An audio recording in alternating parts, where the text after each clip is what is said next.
C'est bon. Action. Oui, je disais que votre position, les positions que vous avez exprimées ne sont pas si éloignées que ça des nôtres. Nous disons la même chose. La Constitution a fait son temps. Une Constitution n'est pas bonne ou mauvaise. Elle est adaptée à une époque politique et à un moment, elle peut devenir inadaptée. Aujourd'hui, le souci commun que nous ayons, c'est que le Congo continue vers l'émergence. Et pour ça, il faut des institutions fortes qui soient acceptées par tout le monde, fortes et pérennes. Donc l'idée sur laquelle nous devons travailler, c'est d'éviter une crise à chaud, c'est-à-dire qu'un jour, un président confronté à une majorité qui n'est pas de son bord, se retrouve devant un vide politique et se retrouve face à la rue. Eh bien, quand nous proposerons, après le dialogue, un texte constitutionnel, l'idée c'est donc qu'à froid, nous résolvions toutes les faiblesses que nous avons évoquées. Or, quand on parle de faiblesses, aujourd'hui, je suis désolé, la plupart des réformes qui sont à effectuer pour passer d'un régime présidentiel rigide tel qu'il est à un régime semi-présidentiel qui renforce le principe de responsabilité, notamment de l'exécutif vis-à-vis des élus du peuple, suppose tellement de réformes constitutionnelles à faire qu'il vaut mieux faire table rase, repartir sur une constitution totalement nouvelle et inscrire toutes les données qui nous paraissent conformes à l'ère du temps, de madame, de monsieur. 1. Le renforcement du poids des femmes dans la gestion. Il faut que, constitutionnellement parlant, ce soit renforcé. Et la présence des jeunes, ainsi que le renforcement d'une véritable décentralisation qui ne fera plus de la municipalisation un acte discrétionnaire, mais un acte administratif et réglementaire pérenne. Voilà des exemples concrets. Avant de passer au dernier point de cette émission, cette démarche proposée par le pouvoir, par le PCT, est qualifiée par certains observateurs comme étant une réparation aux dommages causés. Parce que c'est la Constitution, c'est cette Constitution qui a été proposée par le pouvoir en place et c'est celle-là que vous voulez changer. Est-ce que c'est réellement une réparation aux dommages? Et puis, au-delà vous êtes en train de vous répondre. Au-delà de tout ça, monsieur le ministre, est-ce que toutes les propositions que vous faites, on ne peut pas juste parler d'amendement de la Constitution? Sur vos questions, je dirais ceci. Je le répète. Quand on a plus de choses à changer qu'à conserver, autant mieux tout changer. C'est un principe d'abord de logique juridique et de logique intellectuelle. Une réparation? Non. Deuxièmement, une constitution n'est jamais mauvaise, comme je l'ai dit. La constitution du 20 janvier 2002 avait un objet. C'était rétablir l'autorité de l'État et donner aux tenants de l'exécutif du temps et de la stabilité. Cet office a été accompli et aujourd'hui, nous devons passer à une autre étape qui est de favoriser deux choses. La possibilité de renforcer l'esprit de responsabilité des tenants de l'exécutif qui, dans le cadre constitutionnel actuel, ne sont responsables que devant le président de la République. Il faut donc que les élus du peuple demain puissent sanctionner, y compris les commissions d'enquête qu'a évoqué M. Mafimba. Deuxième élément, c'est d'aller vers une modernisation de la classe politique. Et pour ça, il faut qu'elle soit rajeunie et féminisée. Et tous ces éléments-là font que la Constitution, qui a rempli son office, doit être remplacée par une autre. Aucun texte n'est immuable. Et nous n'allons pas modifier, Madame Lauriane, la Constitution dans une salle avec la classe politique. Là, nous allons vers un dialogue. C'est pour fixer des bases juridiques et intellectuelles. Et c'est le peuple qui va être appelé à trancher et à dire oui, nous voulons le changement ou non. Il n'y a pas plus démocratique que ça. Allons-y au dialogue. Il y a le dialogue qui se profile, tout le monde parle du dialogue. La majorité propose le dialogue avec la réforme institutionnelle et la gouvernance électorale. Et les partis de l'opposition ne veulent que de la gouvernance électorale. On fait quoi alors? Madame Ouattara. Sur cette question encore, il faut aller à l'essentiel. Oui. Le dialogue aujourd'hui n'a de sens que s'il concerne, s'il permet de réunir les conditions pour l'élection de 2016. Encore une fois, ce que M. le ministre vient de dire tout à l'heure, tous les arguments ne justifient pas le changement de constitution. Nous voulons aujourd'hui vous dire tout simplement que nous devons réunir ensemble, à travers le dialogue, s'il faut l'avoir, peu importe la manière dont on peut l'appeler, dialogue, concertation, mais la priorité pour vous et nous, c'est qu'en 2016, ces élections aient lieu, comme a dit le président de la République, que ce calendrier soit respecté. Et pour cela, il faut mettre tout le monde en confiance. Il y a la commission électorale, il y a le fichier électoral, et ensuite, si derrière cela, malgré cela, vous insistez, vous voulez à tout prix changer de constitution, il y a un agenda caché, mais sachez que nous ne vous laisserons pas faire. Parce que là, vous voulez faire un passage en force. Nous sortons du cadre constitutionnel. Nous voulons simplement dire, il faut être ferme, cette question. La question est juridique. Il n'y a pas d'opportunité juridique pour changer de constitution. La question est politique. Il n'y a pas d'opportunité politique. Il n'y a pas d'opportunité politique pour changer de constitution. Si vous insistez, ben convoquez le référendum, changez de constitution. Il sera convoqué, madame. Et vous verrez. Mais allez-y. Donc, vous êtes en train de nous parler de violence et de menace. Non, c'est pas une menace. Monsieur le ministre, c'est pas une menace, c'est une menace. Je ne parle pas vis-à-vis de moi. Je ne parle pas vis-à-vis de moi. Je parle vis-à-vis du peuple. Je ne parle pas vis-à-vis de moi. C'est une promesse que nous vous faisons, que nous ne vous laisserons pas faire. D'accord. Par les moyens légaux, j'espère. Bien sûr. Ah, d'accord. Par les moyens légaux. La loi est la même pour tous. Par les moyens légaux. La loi fondamentale doit être respectée par tous. Nous Par les devons moyens sortir légaux. de l'instabilité constitutionnelle dans laquelle nous sommes. Mais nous voulons que tout le monde se plie là-dessus.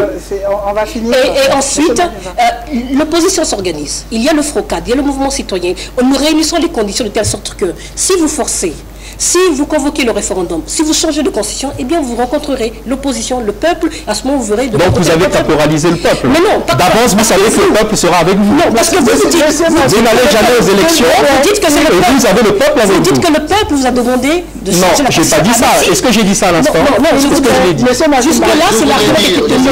Madame, ne m'assumez pas autre chose. Laissez la parole aux autres. Laissez la parole aux autres. Non, nous sommes face à la question. C'est votre droit. Laissez la parole à tout le monde. Parce que rien ne le justifie. Allez-y. Je comprends l'émotion de Mme Moutiara. Vous savez, c'est pas une question d'émotion. Ça dépend.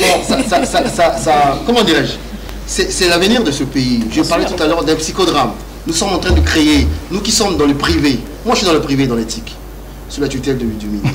On se rend compte aujourd'hui que même les partenaires qui veulent venir en joint venture hésitent. Nous devons ramener le débat à des proportions, je vais dire, beaucoup plus civiles. Est-ce qu'il ne faut pas dialoguer, justement? Il faut dialoguer. Nous en tant que RDD, nous avons dès le départ, c'est une tradition pour nous. C'est une tradition pour nous, le dialogue, c'est une tradition pour nous. 2009, c'est grâce au RDD que ce dialogue, la concertation a été sauvée. C'est la prise de position du président Yombi. Mais nous ne voulons pas d'un dialogue où nous allons mélanger les serviettes et les torchons. Alors, il n'est pas question. Pour la simple raison que nous pensons que ce débat sur la Constitution n'a pas lieu d'être dans une espèce de dialogue. Vous êtes pour le dialogue, mais... Nous sommes pour le dialogue, pour la gouvernance électorale. Pour les raisons que nous avons avancées, ce problème de la Constitution, nous pourrons les régler en activant les dispositions prévues par la révision constitutionnelle. Je tenais, en dernière chose, à dire à M. le ministre que, détrompez-vous, la fameuse majorité, elle a implosé. Donc vous allez vous retrouver dans une configuration, en 2016, il n'y aura plus de cette histoire. Non, elle a implosé la majorité. C'est votre opinion. Écoutez, c'est votre opinion. Est-ce que Mme Orly peut parler? Je voudrais effectivement poursuivre et aller un petit peu plus en profondeur parce que je crois qu'il y a des non-dits en réalité. Au fond, ils sont pour le changement, mais après, quand le président part, après le départ du président. C'est ça le problème. C'est la réalité, mais ils ne veulent pas le dire. Moi, est-ce que ce n'est pas leur droit aussi? Ils ont le droit, mais ils ne peuvent pas, comme Mme Moutiara le dit, il n'y aura pas de changement de manière catégorique au nom de quoi?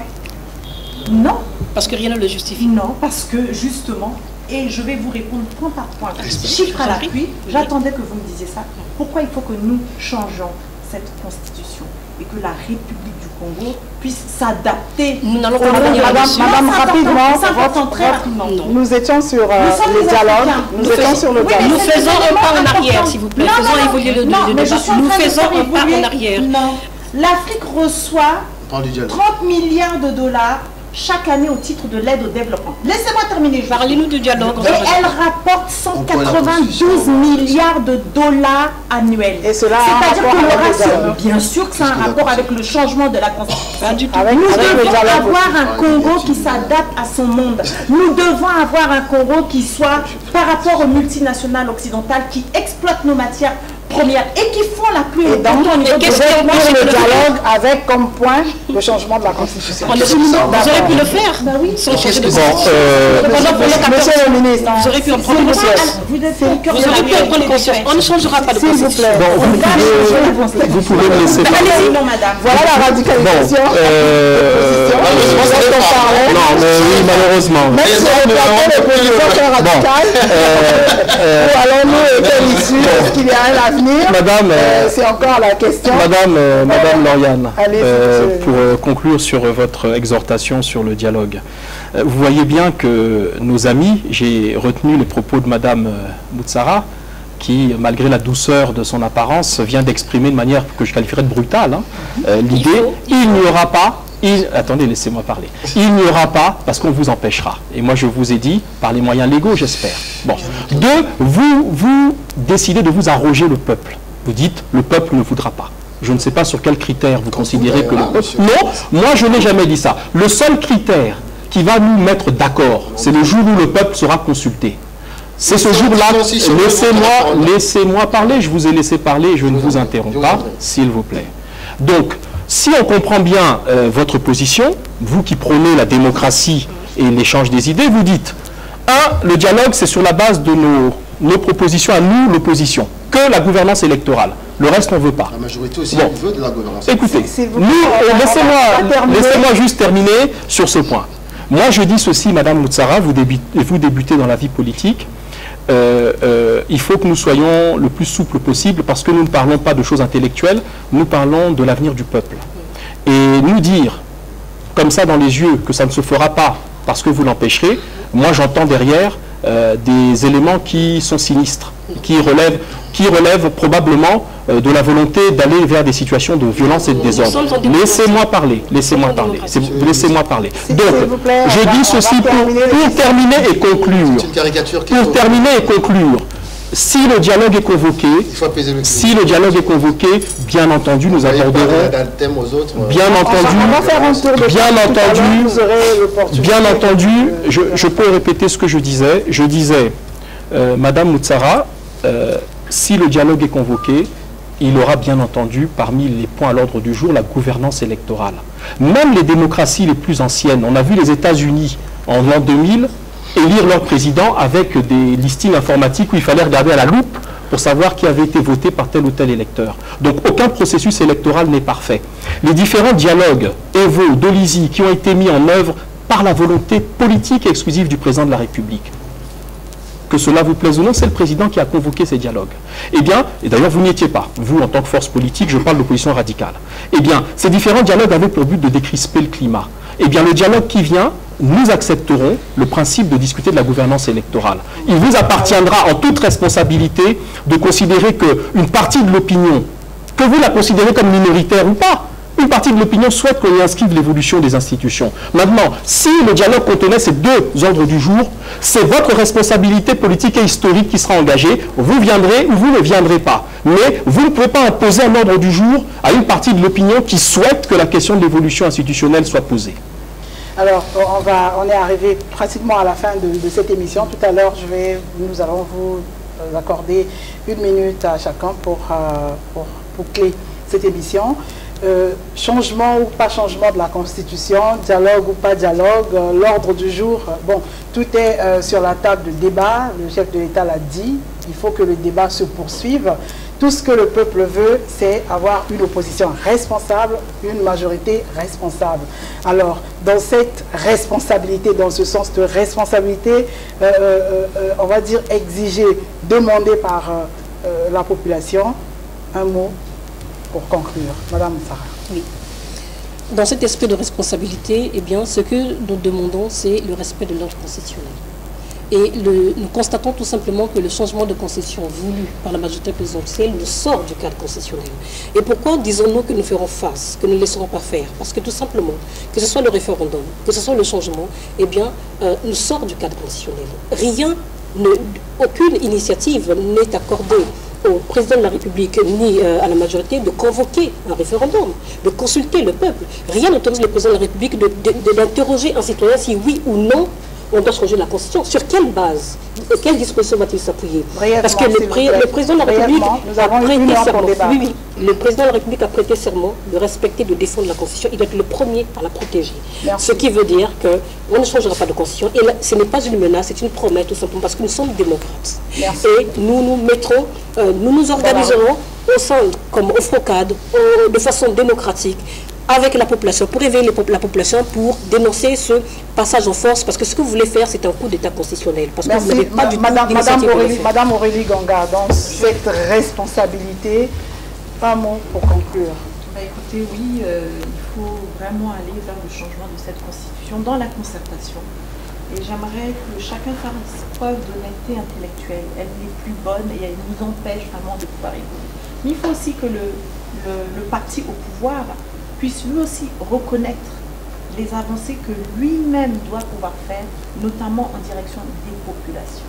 Et là, sur la répartition des richesses, le véritable problème est là.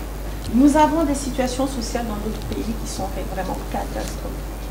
Il est nécessaire que nous puissions intégrer toutes les composantes de cette nation aux affaires, par exemple dans les 9 régies financières. Il est nécessaire d'avoir une représentativité de la diversité au sein des postes décisionnels. C'est pour ça que moi je demande le changement de la Constitution. Et je pense que les acteurs au pouvoir ne seront pas sourds. Ils ont aujourd'hui la volonté de pouvoir intégrer tous les enfants de la nation. En revanche, je ne peux pas accepter qu'on dise de manière catégorique, non, vous nous aurez en face de vous, non, moi je suis pas au PCT, et cette constitution ne changera pas. J'exhorte toutes les femmes de ce pays à ne pas aller à toutes ces femmes ou hommes qui les invitent à la violence pour le pays, de refuser de protéger leurs enfants. Monsieur Mafini. Je dirais, je tiens d'abord à remercier pour ce débat.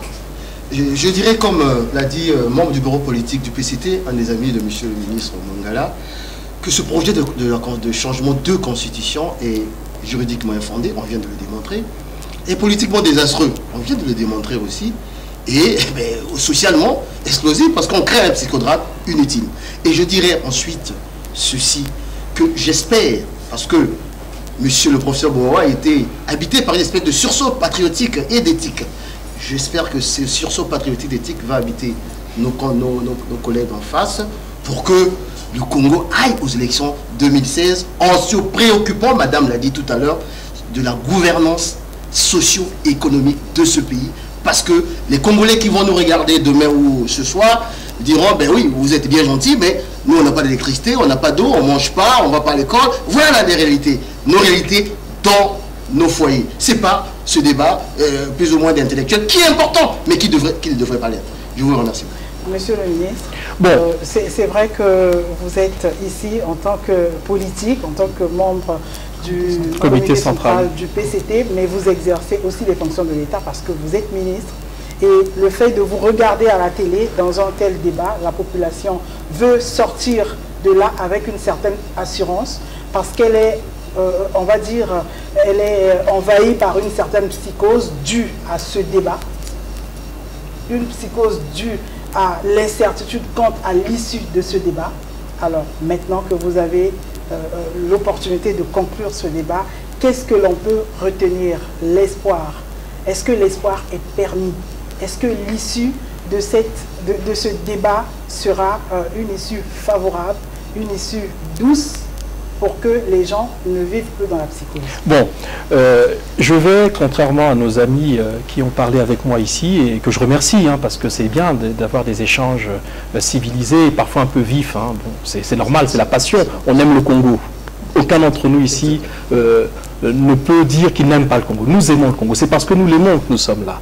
Donc j'ai de l'espoir parce que j'ai le souvenir de la psychose. J'étais à l'époque membre de l'équipe de campagne du président de la République en juillet 2009.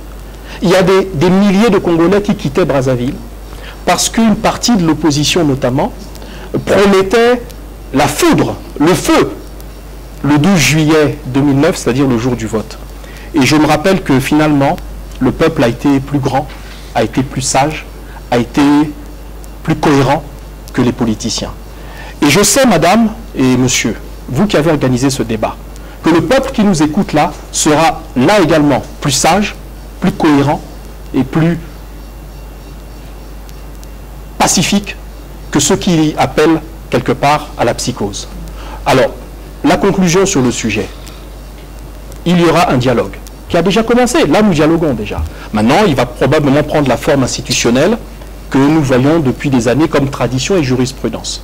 Ce dialogue, des points qu'il ne m'appartient pas à moi d'imposer aux autres, Parce que c'est ça le principe, madame. On n'impose pas à celui avec lequel on veut discuter les points qui seuls nous intéressent. Quand on dialogue sur les points de désaccord. Et le but, c'est de trouver un accord. Mais si on va qu'avec votre agenda, c'est-à-dire ce que vous souhaitez discuter, nous aussi, on peut avoir des points à vouloir discuter, parmi lesquels celui de l'évolution des institutions. Donc, souffrez qu'un dialogue se passe sur la base des éléments de réflexion apportés par les deux parties. C'est ça la démocratie. Il y aura dialogue. À l'issue de ce dialogue, le président l'a dit, nous constaterons la situation. Est-ce qu'il y a eu consensus ou est-ce qu'il n'y a pas eu consensus? Et c'est au terme de cela qu'il envisagera, lui qui est la clé de voûte des institutions, il envisagera à ce moment-là s'il convient ou pas de consulter la population par référendum. Donc moi je dis, Madame Lauriane, Monsieur Mambou, je dis, j'ai de l'espoir parce que l'expérience du passé, c'est-à-dire de 2009, la psychose qui était créée à l'époque avec un langage parfois à la limite de la violence, cette psychose a fait que le peuple se ressaisisse et n'aille pas jusqu'au bout de ces tentations qui étaient proposées par certains. Nous y arriverons également dans la paix et nous proposerons aux Congolais une constitution. Vous avez évoqué M. Mafimba, vous avez évoqué Mme Mbanga. Non, juste ce point-là. Nous avons